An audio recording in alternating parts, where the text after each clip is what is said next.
What's up, guys? Today you get to see me interview Chris. He's going to share a story on what the challenge did for him. One thing I noticed about Chris is that he was a really active guy. He had a really solid routine on the energy outside of the equation, but he wanted to take his fitness and training to the next level. So throughout the competition, he was really focused on dialing in his nutrition and his macros, and it led to exactly what he wanted after the 12 weeks. Well, Chris, thanks for coming on the podcast. You just finished the 12-week challenge. I know you. You're a man of many talents, many great hobbies. Too many. You're a family man. You're very successful. Tell us about yourself. My name's Chris Brimmer, and I have a wife and a daughter and a stepson, a sales rep, top sales rep in my industry and company. In the mortgage business, which, as we know, is having a little tough time right now. But, I got a lot of hobbies. Probably too many, or I probably should cut down a little bit. Time is, definitely not my friend sometimes. So it's important that, I be efficient and focused and routine. Cars, working out, bike riding, snowboarding, sailing back in the day, surfing. You name it. Helicopter, RC helicopters is a big hobby of mine. So music, I'm a big music guy. So trying to fit all that in is tough. Yeah. So it sounds like, your time is very valuable. You are very focused, I know, on your family, and you really, something I really know about you is that it's very important to you to, not only be responsible, just really be there for your family. I've really seen that. And your time is very valuable. You're able to, really stick to a routine and be able to really focus in on things during that time that is devoted to it. Yeah. I've seen you do that in many different ways: hobbies, family, training, right? Yep. True. So with time being, very valuable and very important, how did the challenge help you maximize your time when it came to focusing on yourself, focusing on your goals when it comes to health and fitness? I think, just ironing out a routine every single day, like, either in the gym with you early in the morning, which I'm a early morning workout guy. So if I'm either in the gym with you or the off days I was on my bike, I get up, between 4:30 and 5 every morning, punch out a bunch of work. And then hit the workout, and then I work from home. So it's nice. I can see my wife, and then, we have family time after work. Sounds like a busy schedule. It is. It's hectic. It's busy. There's a lot going on. The routine, having a routine every day is super important. So it sounds like keeping that routine was super important to you achieving what you did within those 12 weeks. Yeah. How did the challenge help you with that routine and help keep you on track? I think the app and the check-ins were definitely, I think without those, I would have struggled a little more. Okay. Getting to the goal of how much I lost. Yeah. And, it was interesting using the app and logging in the food and being accountable. Yes. I mean, we all, struggle with accountability, I think, and sticking to it and not giving up and not, fluffing it or phoning it in, I think was super important. And help. Yeah, it's interesting you share that again, the accountability portion of it, just having that accountability, helping you stick to your routine and then achieving the goal. Having that, it was interesting to hear all the guys also, share that, it was, you shared that the app and the tracking was, it was interesting, right? And it was difficult to start out. It was, but you got used to it. And then it was nice because it kind of knew your diet a little bit. So you could go, oh, I did that. That's close. Yeah. Right. Yeah. So it became routine instead of a chore. There you go. Which was, I really like that. And it sounds like you really like that, and it really helped you reach what you wanted to reach within that time. Yeah, because it was really good information. I'm like, now I kind of know more about the diet and what you're eating, and refraining from things that you shouldn't eat. There you go. Because you got to write it down. Yeah, there you go. So that's the other part of accountability is like, oh, I'm trying to do this goal. I got to write this down.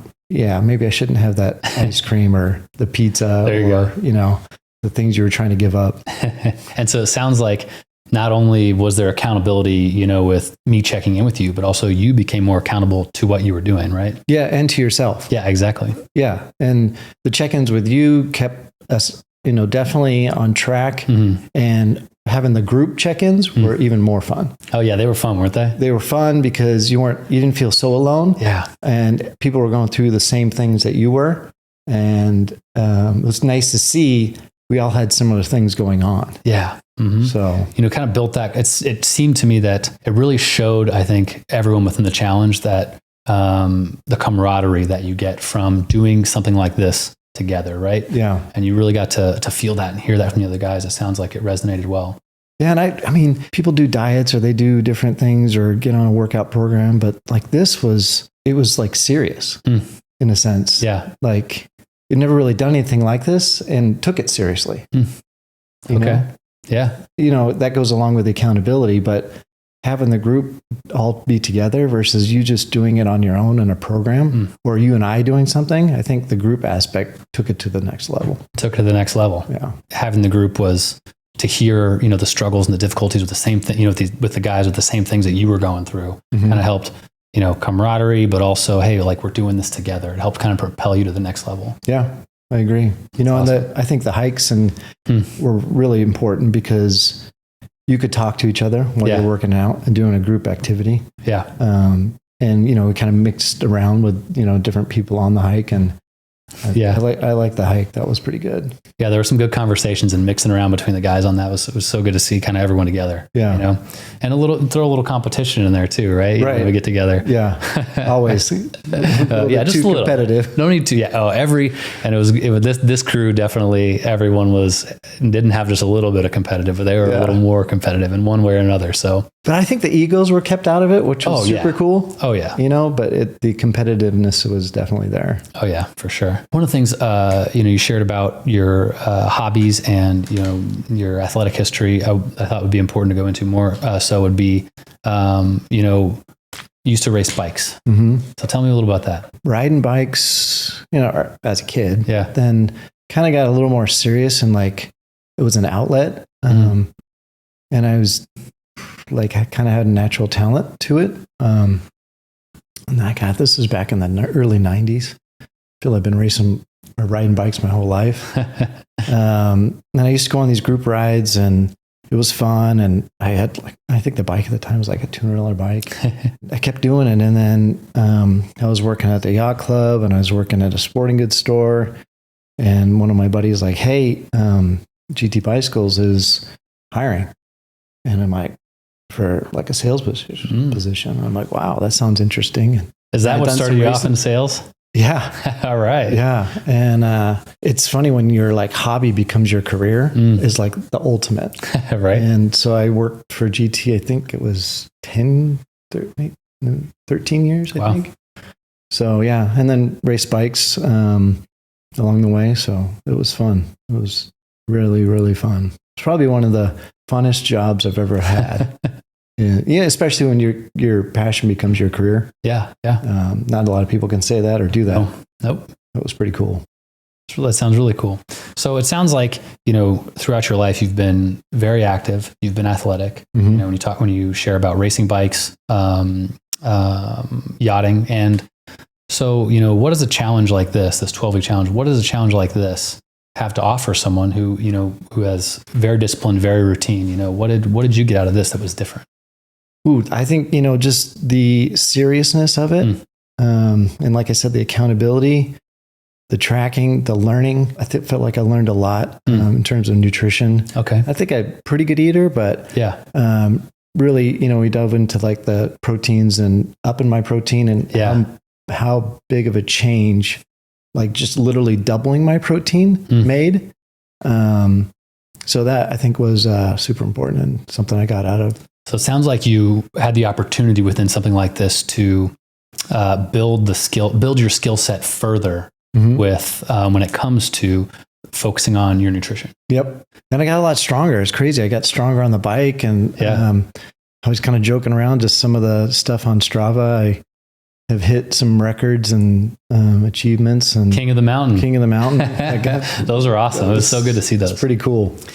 You know, I don't think I shared this with you before, some of the other guys, and they didn't write this, but, hearing from some of the other guys, seeing, you post that within the group, and Jeff also posts some stuff within the group that he was doing. I saw it really encourage. I saw it happen, and I saw it really encourage other guys to like it was a little change, a little shift. More. Yeah, it really was. Yeah. And so, I think that also goes back to the camaraderie, a little competition, like, oh, that guy's doing that. Okay, I think I can do a little more. I think I can do a little more here, Yeah. I think that really motivated. Yeah, it's funny how technology has changed, and some of these things are really actually helpful. Oh, yeah. With the watch and the Strava and the MyFitness app and that stuff it's adding to it if you do it the right way. Yeah. Yeah. I love tracking, and not only when it just, for workouts and training and stuff like that, but with the watch and Strava and things, but just having the technology to be able to, deliver a workout, have someone be able to do it. And, that accountability piece to there, the same thing with nutrition, having that accountability piece to there, all tied into the challenge, right? During those 12 weeks, like, hey, what are you doing? How's it? You can look back. How'd you do? Okay. What did you get? Connecting the dots between what did you do? What did you get? Mm-hmm. Right. And then you can ask yourself, do I like what I got? Right. Do I like it? Do I not like it? Yeah. Do I want to do less to get less of that? Or do I want to get more to do more of that? Right. Right. And you start racking up these little wins, right? These little wins of, I did this and I like what I got. Yeah. Right? And you see how that cascades into more and more. I think doing a 90-day challenge or maybe an 120 is key. Yeah. Because, I think 30 days is like too short. Yeah. Where you're like, not struggling, but you're just getting used to it. Mm-hmm. Whereas at 90-day mark, it became the norm. Mm. You didn't really think about it as much. It wasn't so much of a routine. It was just, it was daily life, right? This is what you do. This right. Is your daily and you life. changed. Right. You changed. Mm-hmm. You didn't go backwards. Yeah. Your 30-day challenge, and then you go back to normal life. Like I still do the same things that I'm doing, where a lot of people would go back to normal or not, continue. I think it just made it normal. So it sounds like it made these changes that in the beginning, seemed a little more difficult, or didn't seem like there was much wiggle room. And then it made these changes in the end a part of your sustainable everyday life. Yep. And they stuck. They stuck. There you go. Yeah. So how's it been going since the end of the challenge for you? I kind of sloughed off a little bit. I'm not going to lie. I took a little break. I got injured, so that didn't really help. A little less activity there, that means. Yeah. But it's funny, the injury, I thought it was going to be like a 2-3, it really is like a week and a half recovery. So I'm happy that I can recover well. Yeah. And I think that's just, keeping the level of fitness high. Yeah. Is definitely a factor of that. There's so many other factors, I know within the challenge, we're focused on a couple parameters, right? And we're looking at, what you want to do, but, and it's what you choose, but we are focused on, weight, body fat, right? Muscle, and for some even blood work, but there's other parameters like, really diving deep into the blood work and really, what happens to your health during this time. So really what happened during this time, with your body, there are, we got to see, one of the guys, shared his great blood work success story. It sounds like, having that higher level of constant higher level of fitness, is allowing you to heal up during this injury a little faster. Right? Yeah. Good. You feel good, right? There's so many other those factors, I think, that come when you challenge yourself to reach a new level of fitness, push yourself just a little further. Yeah. You see a lot of other things fall into place. I think next time around, it would dive into the blood work or get a little more serious about what's going on. Ready to do it again, huh? Yeah, I am.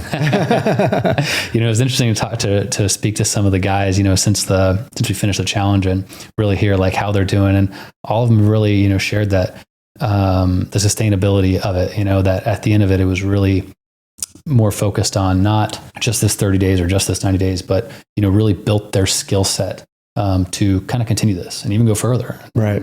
Hear them share how much they want to do it again. Yeah. Right. And go through it again. Not just once, but hey, let's go through it again. That's successful right there. Just everybody wanting to do it again. Yeah. And take it up another level. Yeah. So Chris, within the challenge, you accomplished what you wanted to accomplish. You did it actually fairly quickly within there.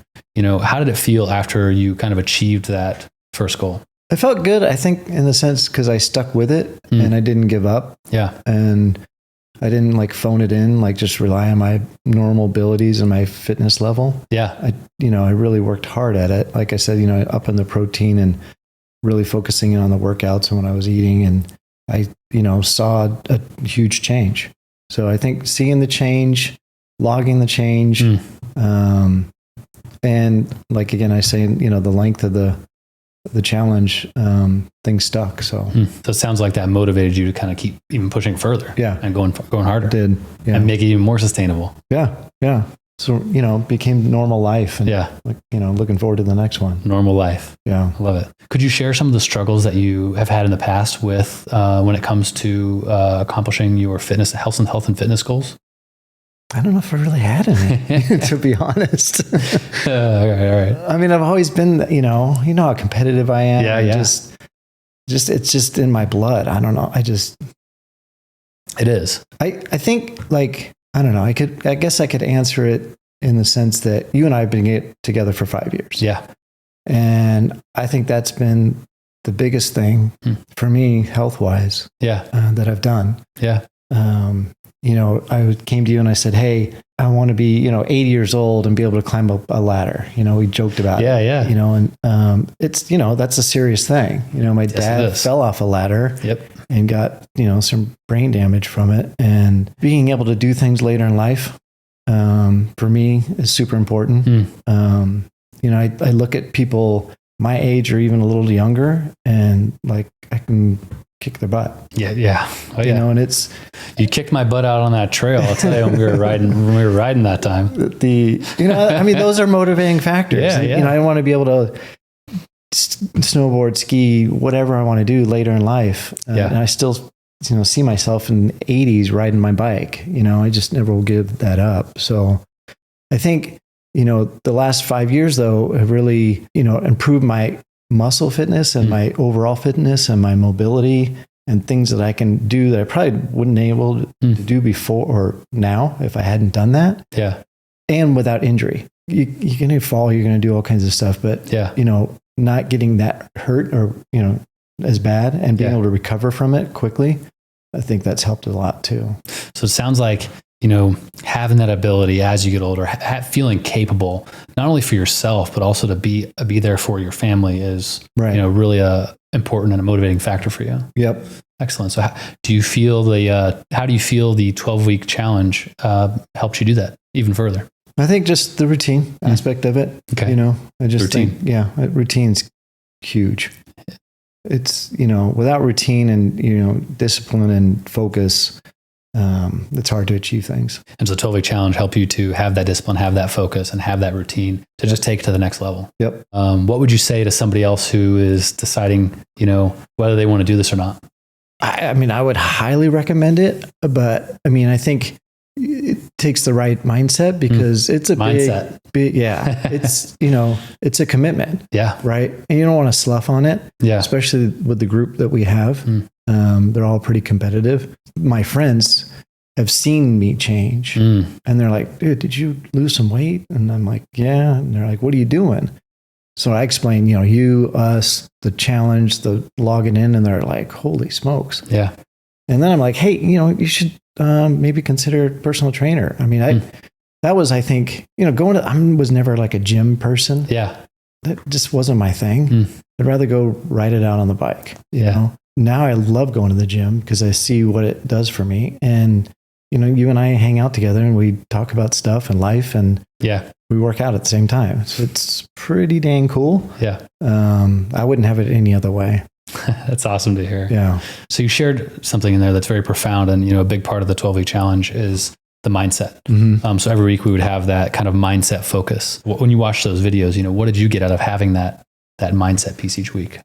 They were definitely on the right track and other people were, either having struggles or, adapting.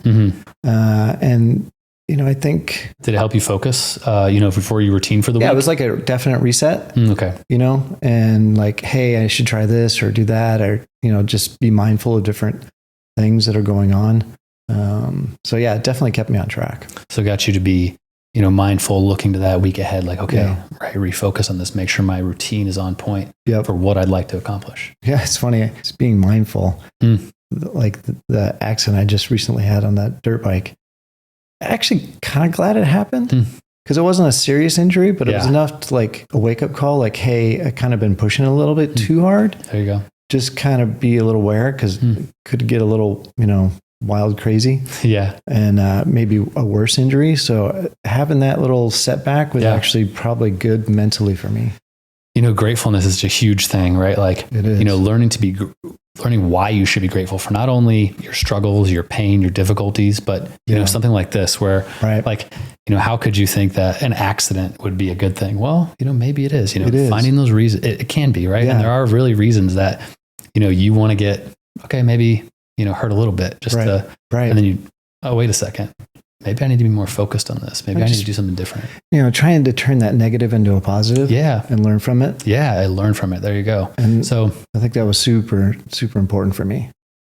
It's interesting, within the challenge, seeing, as I'm holding people accountable and seeing what they're doing each week and, meeting with them, you see that. You see, points of pain, things that maybe they feel like they didn't go as hard as they could have or, maybe they feel like they messed up or something like that. And, watching those little kind of things in the challenge happen and being able to coach them on it. And then watching them learn, right? It almost turns that like, hey, I'm glad they kind of did that a little bit there. Yeah. Right? I'm glad they kind of did that because that provides that opportunity for them to learn something from it. Right. And so I thought that was a really interesting part of the 12-week challenge that really helped people. It was. And I think like I could have turned it up even more. Yeah. I feel like for the next one, I will. All right. Because I didn't like, I did all the things we discussed, but I feel like I could have gone even more into the challenge. So I'm really looking forward to the next one. And it's not like you were sandbagging or anything. No, I know you were going after it. I was going after it pretty good. I could have pushed it a little harder for sure. What things would you change if you could back and go to it again, or if you redo it? What things would you change? I'd probably cut back on drinking. Okay. I didn't really do that on this challenge. Okay. Just too many other stressors going on. I think that would be something accountable for myself to do. I can hold you to that. Yeah. Yeah. I know you're good at that. So I think that would be definitely something to give a shot. So I love that you said that too, because, I think one of the things that scares people about starting a diet or starting something new or starting a challenge is like how much they're going to have to give up. And, oh man, I'm going to give up this thing I love or this and that. And, really the approach with this 12-week challenge is so much less about what you're giving up and what you're going to change. It's so much more letting you choose. Right. And letting you do what you want to do. And, we shared earlier, you were able to do what you wanted to do. You were happy with what you got, right? I did. But you didn't change that thing. Right. So, having that choice, I think also goes, what I've found through this is that if people have that choice, if they're left up to choose, it becomes them. It becomes their daily life, like you shared earlier. It's true. Yeah. We're not subscribing to some method and I'm telling you, this is what you're eating. This is what you're getting. This is what you're going to do. And this is how you're going to do it. No. And it doesn't work for everybody. It doesn't work. In general, it doesn't work at all. Yeah. Because usually you'll see a moderate weight loss, right? And then after about, 1 to 3 years, most people are completely off, usually right after they go off, but within 1 to 3 years, they have not only gained that whatever weight back or, but they've actually gained weight on top of that. And that's the majority, the overwhelming majority. That's what they're showing in research. And it's because of that right there. Right. The method, they're stuck into this methodology of whether it's, Atkins or, I don't even remember. I don't know if Jenny Craig's still even around, but that was around, right? Right. And keto, like all that stuff. So, because it's methodology. Yeah. Right. Well, Chris, thanks so much for coming on. It was really a pleasure taking you through this challenge and being with you along this journey. Thank you for coming on today and, sharing with others. It was fantastic. You're welcome, Josh. It was fun. Yeah. I had a blast. Thanks, man. So if you want to see real results from real people, go check out our client testimonials on YouTube. If you're interested in seeing more information about what you can do daily to help you get closer to your goals, follow us on socials. The links are in the description. If you'd like to learn more about the challenge, come to our website at justmovelife.com. If you ever have any questions, feel free to reach out to me. I'm always on to help.